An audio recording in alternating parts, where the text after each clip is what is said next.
Tonight in Game 6 of the NBA Finals, and the O'Brien will be in the building, and the Thunder can close it out with a win. If they do, SGA could become the fourth player in league history to win the MVP, the scoring title, and a championship in the same year. We're talking Kareem, Jordan, and Shaq. If OKC is to close it out, they'll have to play better on the road. They're 5-4 as visitors in this postseason, averaging nearly 13 fewer points per game than they do at home, where they are 10-2. And as for the Pacers, all eyes will be on Tyrese Haliburton's calf. He was 0 for 6 from the floor in Game 5. Yesterday, he talked about how smart he needs to be handling the injury. I think I have to be as smart as I want to be. I have to understand the risks, ask the right questions. But I'm a competitor. I want to play. I'm going to do everything in my power to play, and that's just what it is. But, I mean, I think the answer to that is dependent on who you ask. Okay, so let's dive into this here. We will have Markieff Morris with us shortly. We're having a little trouble with his communications, and I wanted to get Harry in it as well, just to get an athlete's perspective on the pressure that another player will feel in a game of this magnitude. But Brian Windhorst, I will start with you there, of course. What can you tell us up to the minute on Haliburton's injury? Well, the Pacers have the MRI that he had done on Tuesday, and with that information, they still listed him yesterday as questionable and a game-time decision. And if you list somebody as a game-time decision in a finals elimination game, I don't know any situation where you wouldn't play in there. So they are setting the stage for Haliburton to play. So the mystery really is, how effective will he be? And I'm not sure anybody knows that. Certainly the Thunder will probably test him early, and as a backup plan, the Pacers will have several different game plans. But the Thunder will have several different game plans as well, especially as it relates potentially to TJ McConnell, who was so effective against them in a backup role in Game 5. So, Monica, let's talk about what you will be looking for. Watching the warm-ups tonight, I would assume we'll learn a lot from that as he will warm up and try and get ready to go. What will you be watching for tonight? How well is he moving? I mean, think about Tyrese Haliburton's game, right? He keeps his dribble alive. He's moving east to west as well as north to south. Like, there has to be a level of pop. If he can't get through warm-ups, then I would think you probably don't even start him and let the Pacers roll with their plan B. And that way you can go ahead and develop the chemistry, the expectation that you don't have your guy to get today, and everybody else can adjust accordingly. I can tell you that were Markieff Morris with us right now, what he would say, because he said it in our production meeting this morning, is that he would want to know before the game begins, which is to say, if in the warm-ups, Tyrese Haliburton looks significantly compromised, then he would prefer he not play at all. And he brought up some examples of this, including Anthony Davis. I think we have that video. Markieff was on the team with the Lakers when Anthony Davis was sort of trying to give it a go in a playoff game once upon a time with a groin injury. He felt it tweak early in the game, went out, and it wound up being a blow to his team. So he would rather know. This is the game that we're talking about and the play that we're talking about. This was Anthony Davis and the Lakers. They were the defending champs at this time, and Markieff was on this team. And so Anthony Davis, you see that. Markieff is essentially saying it's worse to start the game with a guy and then find out he can't go. You're better off just saying, okay, this is who we have, this is all we got, and let's try and figure out the game plan. Earlier this week, though, Greeny and Wendy, I'll offer this to you. I understand where Keith is coming from in that, but we talked about history in basketball, the Willis Reed game, right? Like, can you play long enough or give your team one big shot to kind of energize at home at Indiana, and then we'll carry the cape for you the rest of the way? I have no problem with Markieff's argument in this, but I also kind of see a flip side of the coin if you can just get one good play. Now, of course, best case scenario for the Pacers, he's able to play this entire game. Right, and that's what we'll be watching. And I wanted to just get a quick take from Harry on this, if I could. You know, football is a different sport where every game has such elevated meaning, but then you get into the playoffs and others where they mean even more. Can you just, from a player's perspective, describe what you think the emotions he is going through tonight, the pressure that he feels to play for his team, for his city, for his sport, for his legacy, and everything else? Yeah, there's probably a million things going through the mind of Tyrese Haliburton right now at this juncture in the season where you're 2 games away from winning the NBA championship.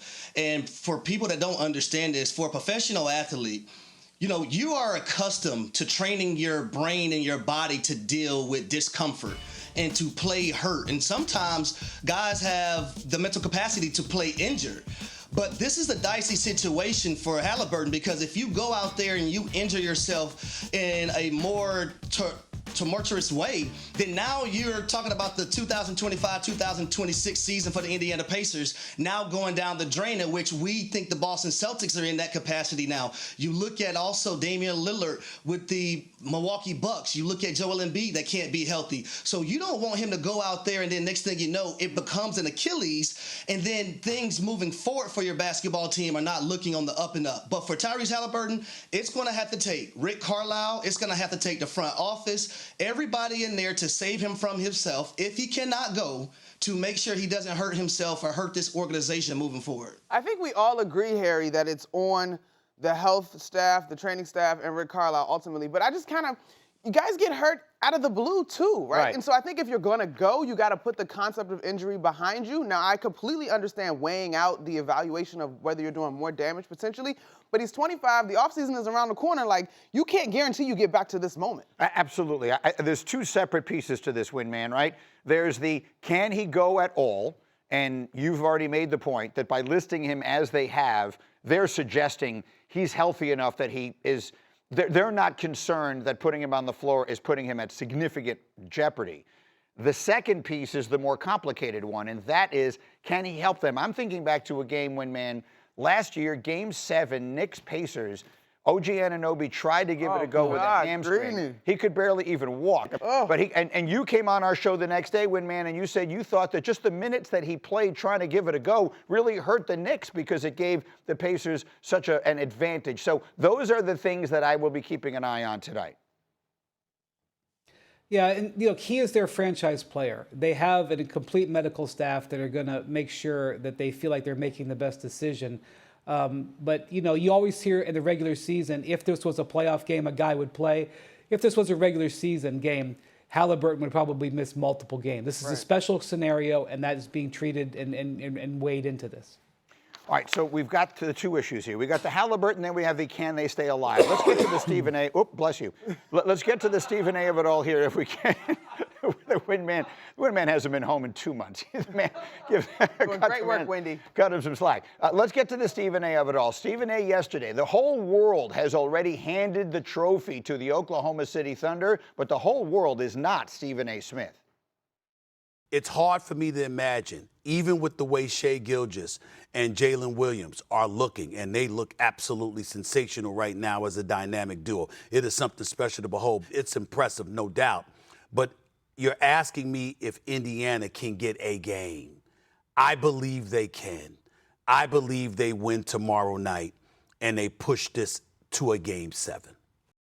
He's not the only person we've had say that. Alan Hahn said the same thing here yesterday. Monica, what do you think? I got OKC closing this out in 6, and that is not, I would not bet on that, though. I think that's what's going to happen, but I totally respect the way that the Pacers have gotten to this point in the postseason.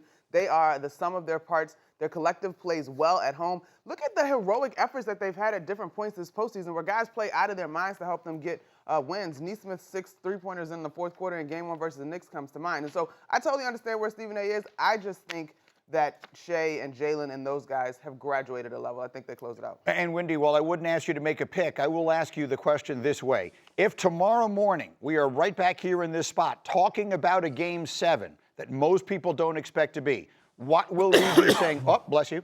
What will we be saying? Can we get the man a box of tissues, please, in the Indianapolis hotel? What will we be saying is the reason that there is a Game 7 coming? Well, I know why we're all talking about Haliburton, because obviously that's the story with their star player being injured. But what's really happened over these last 2 games is that the Thunder look like they have found a game plan that's very successful.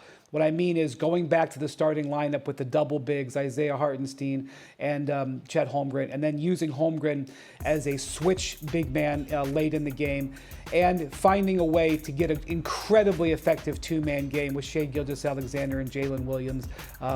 Williams playing point guard for parts of the game, and then later on using as the screener. 71 points in the last game. The 2 of them have both averaged over 30 points the last 3 games. Even if the Pacers were fully healthy, the big concern here is the momentum that the Thunder have been building over the last couple of games. All right, so Wendy will be watching all that action for us tonight. For the first of what will be many times today, he is our betting expert, ESPN Bet Sportsbook.